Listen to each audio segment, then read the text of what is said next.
85, section 86, section 87, almost section 88, 89 వరకు 84లో మొదలయ్యి 89 వరకు ఈ సెక్షన్లలో స్పష్టంగా కృష్ణా గోదావరి నదుల మీద ఉమ్మడి రాష్ట్రంలో నిర్మించిన ప్రాజెక్టులను అన్నిటిని కూడా కేంద్ర ప్రభుత్వానికి స్వాధీనం చేయడానికి విధి విధానాలను ఖరారు చేయడమే కాకుండా ఈ ప్రాజెక్టుల యొక్క మేనేజ్మెంట్ కోసము నిర్వహణ కోసము కొత్త ప్రాజెక్టుల నిర్మాణం కోసము ఎవరెవరు ఉండాలనేది కూడా ఇందులో రాసిండ్రు. దీంట్లో minister of water resources government of India చైర్పర్సన్గా, government of Andhra Pradesh chief minister మెంబర్గా, government of Telangana chief minister ఇంకొక మెంబర్గా, అంటే కేంద్ర ప్రభుత్వము జలశక్తి మంత్రి చైర్మన్గా, ఆంధ్రప్రదేశ్ తెలంగాణ రాష్ట్ర ముఖ్యమంత్రులు మెంబర్స్గా ఉండుకుంటూ దీని విధి విధానాలను ఖరారు చేస్తూ ప్రాజెక్టుల యొక్క నిర్వహణ, కొత్త ప్రాజెక్టులు నిర్మించాలనుకుంటే తీసుకోవాల్సిన నిర్ణయాలు ఫిబ్రవరి 2, 2014 నాడు పార్లమెంటులో ఆమోదం పొందడం జరిగింది. ఆ రోజు కల్వకుంట్ల చంద్రశేఖరరావు గారు పార్లమెంటు సభ్యుడే కాకుండా ఈ పునర్విభజన చట్టం మీద ఎప్పుడు చర్చకు వచ్చినా ఆనాటి కేంద్ర ప్రభుత్వం ప్రతి అక్షరం నన్ను అడిగి నన్ను సంప్రదించి ఈ చట్టాన్ని రూపొందించారు. దీనికోసం ఎన్నో రాత్రులు నేను నిద్రపోకుండా ఈ పునర్విభజన చట్టాన్ని రాపిచ్చినా అని చంద్రశేఖరరావు చెప్పిండు. ఈరోజు మేము చంద్రశేఖరరావు గారిని సూటిగా ప్రశ్నిస్తున్నాం. 2014 రాష్ట్ర పునర్విభజన చట్టం మీరు పార్లమెంట్ సభ్యుడిగా లోక్సభలో ఉన్నప్పుడే ఆమోదం పొందింది.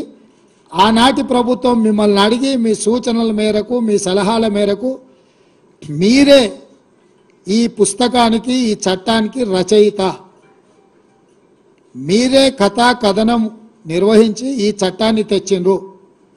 ఈరోజు కృష్ణానది మీద ఉండే ప్రాజెక్టులను శ్రీశైలం, నాగార్జున సాగర్ కేంద్ర ప్రభుత్వానికి అప్పజెప్పడానికి ఈనాటి కాంగ్రెస్ ప్రభుత్వం ప్రయత్నం చేస్తుందని మా మీద ఏదైతే ఆరోపణ చేస్తుందో, అసలు ఈ ప్రాజెక్టులను కేంద్ర ప్రభుత్వానికి అప్పజెప్పడానికి పునాది రాయబడ్డదే 2014లో మీరు ఎంపీగా ఉన్నప్పుడు మీ అనుమతి మేరకు, మీ సూచన మేరకు ఆనాడు కేంద్ర ప్రభుత్వము ఈ చట్టాన్ని రూపొందించింది. ఈ చట్టాన్ని రూపొందించినప్పుడు ఈ చట్టాన్ని లోక్సభలో, రాజ్యసభలో ఆమోదం పొందినప్పుడు మీ పార్టీ ఎలాంటి అభ్యంతరం పెట్టకపోను ఈ చట్టాన్ని ఆమోదించడానికి మీరు కూడా ఓట్లేసి ఈ చట్టాన్ని రూపొందించారు. అంటే ఈరోజు ప్రాజెక్టుల అప్పగింత వల్ల తెలంగాణకి ఏదైనా నష్టం జరుగుతుందంటే ఈ చట్ట రూపకల్పనలో భాగస్వాములు, బాధ్యులు చంద్రశేఖరరావు, అదేవిధంగా కేశవరావు గారని నేను ఈరోజు ఆరోపణ చేయదలుచుకున్నా. రాజ్యసభలో కేశవరావు గారు ఉన్నారు, లోక్సభ పక్ష నాయకుడిగా చంద్రశేఖరరావు ఉన్నాడు. అంటే టీఆర్ఎస్ పార్టీ ఆమోదం మేరకే ఈ చట్టాలను ఆమోదం చెందింది. ఈ చట్టం ఇట్లా రావడానికి కారణం చంద్రశేఖరరావు గారని మా ప్రభుత్వం మొట్టమొదటి ఆరోపణ చేస్తుంది. అదేవిధంగా గోదావరి నది, కృష్ణా నది మీద నికర జలాలు బచావత్ ట్రిబ్యునల్ ఆనాటి ఉమ్మడి రాష్ట్రానికి కేటాయించింది 811 టీఎంసీలు. 811 టీఎంసీలు ఆనాడు ఉమ్మడి ఆంధ్రప్రదేశ్కు, అంటే మహారాష్ట్రకు, కర్ణాటకకు, ఉమ్మడి ఆంధ్రప్రదేశ్కు పంపకాలలో ఉమ్మడి ఆంధ్రప్రదేశ్కు కేటాయించిన నీళ్లు బచావత్ ట్రిబ్యునల్ 811 టీఎంసీలు.